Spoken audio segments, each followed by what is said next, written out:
My guest today is writer and director Rob Marshall. Oh, thank you.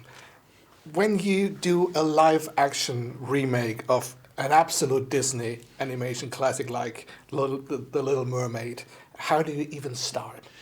Gosh, when they came to me, there were two things I felt immediately. One was, wow, this is an impossible movie to make. How do you do it? It's underwater. How do you create an underwater musical? It's never been done. So how do you even start? And I also thought to myself, well, what is the core of the story? Why does it resonate today? And I went back immediately to the Hans Christian Andersen tale, the original tale from almost 200 years ago. And I saw this very modern story ultimately, which was really fascinating. This story of this young girl who feels displaced, doesn't feel she belongs, and embarks on this journey to another world to learn not to be afraid of people that are different than she is, and build a bridge to that world. And it resonated with me, and it felt contemporary. It felt like in our more divided world that, this was an antidote to that in a way. Like it was the coming together of and not being afraid of someone that's different than you. So that was inspiring. And then it was the how do you do it? How do you create a underwater musical? And I did that with the amazing team that I had, the amazing group of artists that we had, and we literally step by step figured out, obviously we were going to shoot on a blue screen stage. We needed to speak and sing. We couldn't hold our breath underwater. So it was really about creating that world, making it feel real and tangible, and something that you could invest in as you're watching. And so it was without a question the most challenging film I've ever done. How do you do it that looks like they're really underwater? Yes, well, the goal was, I started with storyboards so I could create the world, and then moved into something called pre-visualization, where you almost create a little mini movie. And then I shared that little mini movie with our camera team, but also our stunt team, because we had to put the actors up in the air, basically, on a blue screen stage. But we wanted it to look seamless. I never wanted people to see how we did it, because we had to do it in pieces, and the crazy apparatus they were on, these massive cranes and things that they were on, where they were spinning and turning and flying. All of that was the technical part of it, but the most important thing is that the technical part didn't lead.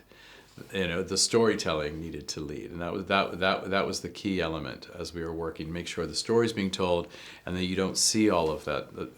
But everything's added. I mean, literally every strand of hair, the water, every piece of seaweed, backgrounds, vegetation, everything, fish, all of that is ultimately added. So it was a real challenge. Well, you absolutely succeeded in that. Oh, I'm so glad. Thank you. Even though the film feels immensely close to the original, the story also seems to have a more modern approach. How did you achieve that? Well, it was really about taking what was there, the bones of what was there, and expanding upon it, but being true to the story. And because this is a different genre, you're in a live action genre, you can do things that you can't do in an animated film. So you can give more depth to things, more scope to things, more meaning, and you can flesh things out. The character of Eric is a perfect example. We were able to take his story and give him a story, give him a life and a song as an example. What is his world? What is his trajectory? And we created a parallel storyline for with Arielle in a way. They both feel misunderstood, and they find each other because they both aren't afraid of the other culture and the other world. And they build this beautiful bridge together, almost like Romeo and Juliet. So it was taking what was there and sort of deepening it, and we did that across the boards with all the material.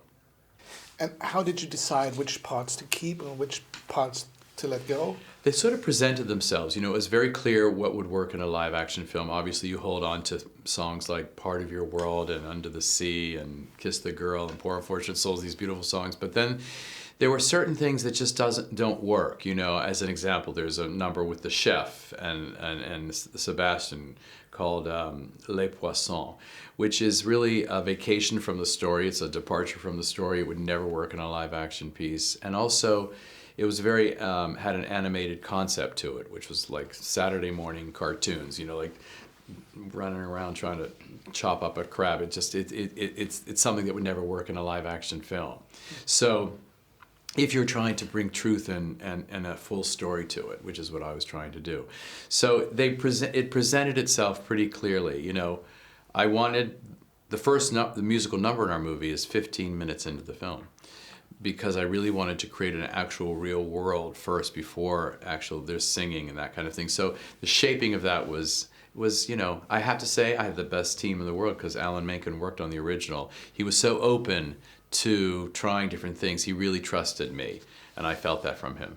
I can only say it's a wonderful film, and I can't wait to see it again. Oh, that's so lovely to hear. Thank you very much for the interview. Oh, thank you. That's very generous. Thank you. I'm excited for you to see it too. It's wonderful seeing it a second time, because there's more to take in. Yes.